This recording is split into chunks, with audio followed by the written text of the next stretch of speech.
اللہ تعالیٰ نے قرآن مجید فرقان حمید کے اندر ارشاد فرمایا وما خلقت الجن والانس الا لیعبدون۔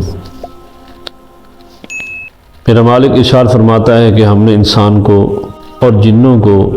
اپنی عبادت کے لیے پیدا فرمایا ہے، اور بعض مفسرین نے فرمایا لیعبدون ای لیعرفون،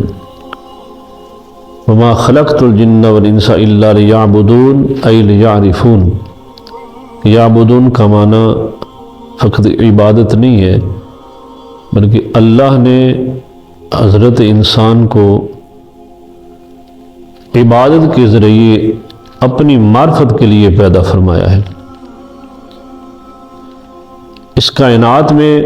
حضرت انسان تشریف لائے اور اس عبادت کے ذریعے اس نے اپنے مالک کی حقیقی کی پہچان کرنی ہے، اس کی شناسائی حاصل کرنی ہے، اور جو لوگ اس شناسائی کو حاصل کر لیتے ہیں، اس عرفان کو حاصل کر لیتے ہیں، اس نور کو حاصل کر لیتے ہیں، اس قرب کو حاصل کر لیتے ہیں، تو اس کے متعلق حدیث قدسی ہے، میرے حضور ارشاد فرماتے ہیں کہ اللہ فرماتا ہے میں اپنے بندے کی زبان بن جاتا ہوں جس سے وہ بولتا ہے، میں اپنے بندے کے کان بن جاتا ہوں جس سے وہ سنتا ہے، میں اپنے بندے کے ہاتھ بن جاتا ہوں جس سے وہ پکڑتا ہے۔ دوستان ذی احتشام، پھر اس مقام پر پہنچ کر جب بندہ اپنی زبان سے کوئی الفاظ نکالتا ہے، پھر اللہ اس کی زبان سے نکلے ہوئے لفظوں کو خالی واپس نہیں پلٹاتا، اور یہ اس زبان کو یہ مقام تب ملتا ہے جب یہ زبان اللہ کے حکم کے مطابق کھلتی ہے، اللہ کے حکم کے مطابق بند ہوتی ہے۔ انسان اس کائنات کے اندر آیا اور وہ سمجھتا ہے کہ شاید میں بے چھتر مہار گھوڑے کی طرح ہوں، مجھے کوئی پوچھنے والا نہیں، اچھے عمل کروں برے عمل کروں، بے لگام گھوڑے کی طرح۔ لیکن اس کو یہ خبر ہونی چاہیے کہ میں بے لگام بے چھتر و مہار گھوڑے کی طرح نہیں ہوں، میری لگام کسی کے ہاتھ میں ہے، مجھے کسی نے پیدا کیا ہے، میں کسی کا بندہ ہوں، اور جب میرا خالق ہے میں اس بات کو مان لوں تو پھر میری زندگی کا ہر ایک لمحہ اس خالق کے حکم کے مطابق کھلنا چاہیے۔ یہ زبان جب بھی کھلے تو اس اللہ کے حکم کے مطابق کھلے جس طرح میرا مالک چاہتا ہے، جس طرح اللہ رب ذوالجلال کی ذات پاک چاہتی ہے۔ یہ کان جو سنے، جس کا اللہ نے سننے کا حکم دیا اس کو سنے، جس سے رکنے کا حکم دیا اس سے رک جائے۔ یہ نگاہ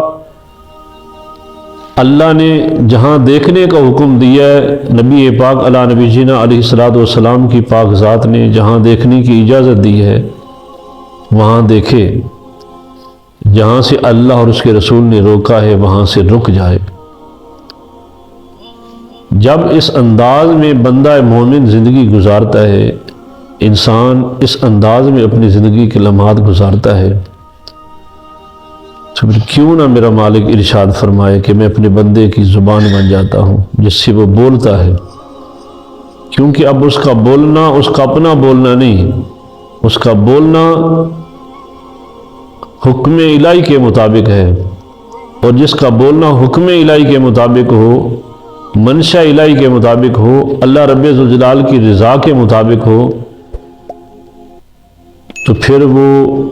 زبان سے الفاظ بعد میں جدا ہوتے ہیں، اللہ ان لفظوں کو حقیقت کا لباس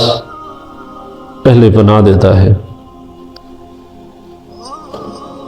جہاں پر وہ نگاہ پڑتی ہے اللہ اس نگاہ کے اندر اثر پیدا فرما دیتا ہے۔ جب یہ ہاتھ اٹھتے ہیں تو اللہ ان ہاتھوں کے اٹھے ہوئوں کی لاج رکھتا ہے، اللہ کرم اور اپنا فضل فرماتا ہے۔ حضور خواجہ خواجگاں خواجہ عبد الرحیم باغدروی سرکار رحمۃ اللہ تعالی علیہ، آپ اللہ پاک کے وہ برگزیدہ بندے گزرے ہیں جن کا مزار پاک دربار عالیہ رحیمیہ حکیمیہ ضمیریہ سالک آباد شریف حسن ابدال کے قریب ایک آبادی ہے، ایبٹ آباد روڈ سے پر جا کر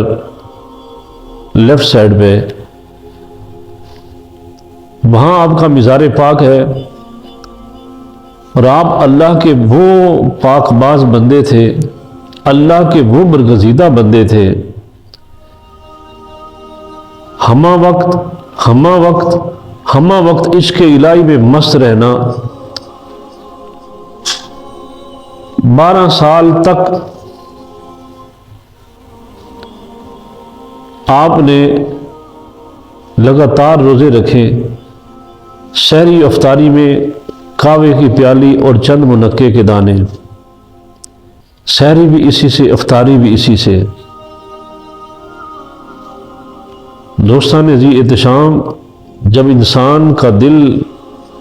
نور خداوندی سے منور ہو جاتا ہے نا، پھر دنیا کے معاملات اسے کمزور نہیں کرتے، بلکہ بزرگ فرماتے ہیں کہ بندہ مومن کا ایمان جو ہوتا ہے نا، جس کے سینے میں قرب خداوندی کا نور ہو، فرمایا جسم اس کا بوڑھا ہوتا چلا جاتا ہے، روح اس کی جوان ہوتی چلی جاتی ہے۔ اور آپ 12 سال تک آپ نے منقے کے چند دانے اور کعوے کی پیالی سحری میں، منقے کے چند دانے کعوے کی پیالی افطاری میں، اسی سے روزہ رکھتے بھی رہی اور اسی سے افطار بھی کرتے رہے۔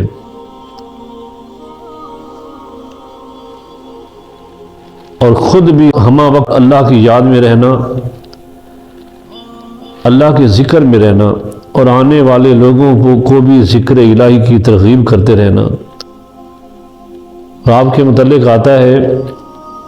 کہ آپ اتنا خدا کا ذکر کرتے تھے، اتنا خدا کا ذکر کرتے تھے کہ آپ اگر کسی چشمے پر بیٹھ جاتے نا،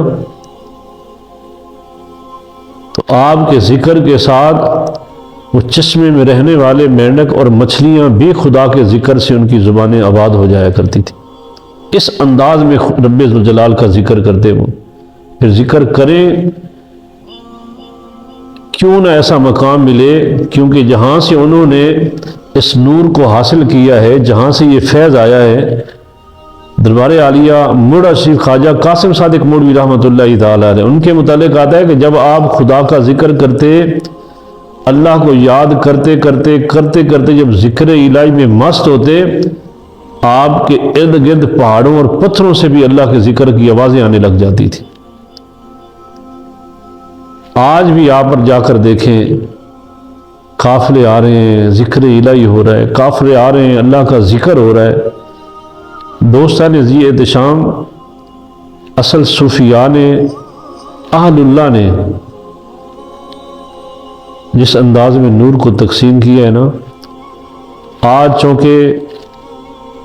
حالات ایسے ہو چکے ہیں، خانقاہیں جو اللہ اور اس کے رسول کے نور کو تقسیم کرنے والی تھی، حق کا پیغام دینے والی تھی، اسے ایک مالک کی طرف بلانے والی تھی، کثرت کے ساتھ خانقاہوں پر بھی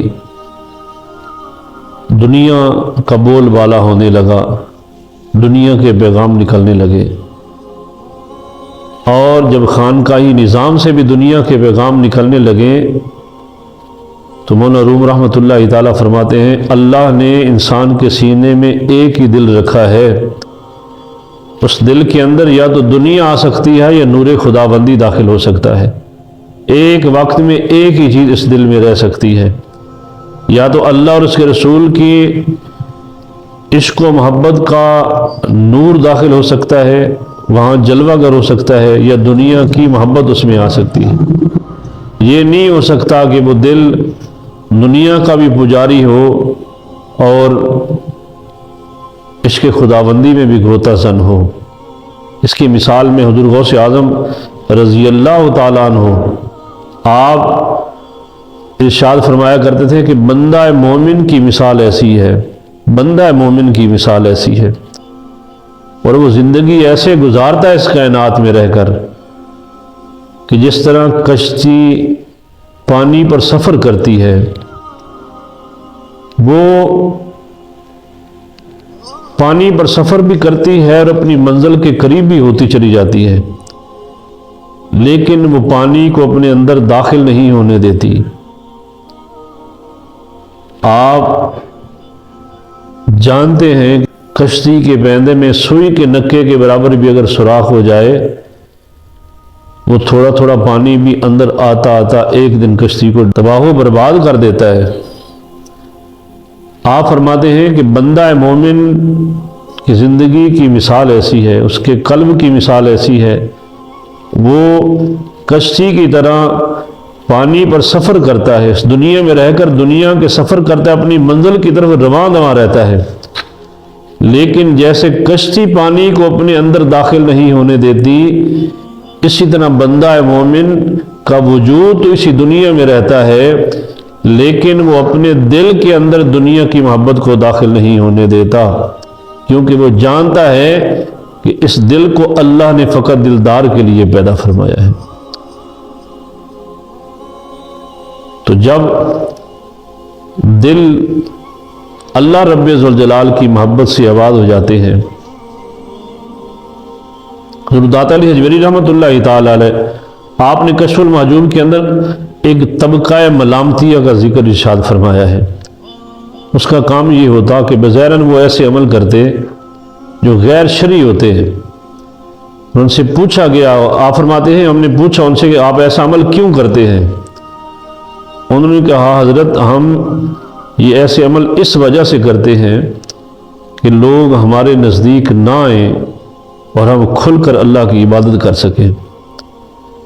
حضور داتا علی حجویری رحمۃ اللہ تعالی علیہ نے بڑا پیارا جواب ارشاد فرمایا۔ آپ ارشاد فرماتے ہیں یہ کون سی محبت ہے کہ تم بظاہراً ایسے عمل کرو جو سمجھو کہ یہ غیر شرعی امور ہے اور لوگ تم سے نفرت کریں اور تم اللہ کی عبادت کرو۔ فرمایا اس شاخ کا کام تو یہ ہے کہ وہ اپنی زندگی کو اس انداز میں گزاریں کہ وہ اگر جلوت میں بھی بیٹھے ہوں، ہزاروں لوگ ان کے ارد گرد ہوں، لیکن ان کے قلب کا مقام یہ ہے کہ ہزاروں لوگوں کے ہجوم میں بھی ان کی توجہ اپنے رب کی طرف رہتی ہے، وہ ہجوم کی طرف توجہ نہیں کرتے۔ وہی حضور غوث اعظم رضی اللہ تعالیٰ عنہ کی مثال ہے کہ بندہ مومن اس دنیا میں رہ کر دنیا سے معاملات تو نبٹاتا ہے، دنیا کے ساتھ سلسلے کرتا ہے، لیکن اس دنیا کو اپنے دل میں داخل نہیں ہونے دیتا۔ دل اس نے دلدار کے لیے بچا کے رکھا ہوا ہے۔ تو دوستان ذی احتشام، ایک دل ہی ہے جو اس پورے وجود میں اپنے محبوب کا مرکز و محور ہے۔ جب یہ دل اپنے محبوب اور اپنے یار کی محبت سے آباد ہو جاتا ہے تو وجود تو ہے ہی پورا اس دل کے تابع، پھر جو دل چاہے گا وہی وجود کرے گا، اور جو دل دنیا سے آباد ہو جاتے ہیں پھر یہ وجود تھک جاتے ہیں دنیا کے سلسلے میں چلتے چلتے۔ اللہ ہمیں ان صوفیہ کرام رحمۃ اللہ تعالی علیہم کا روحانی فیض نصیب فرمائے۔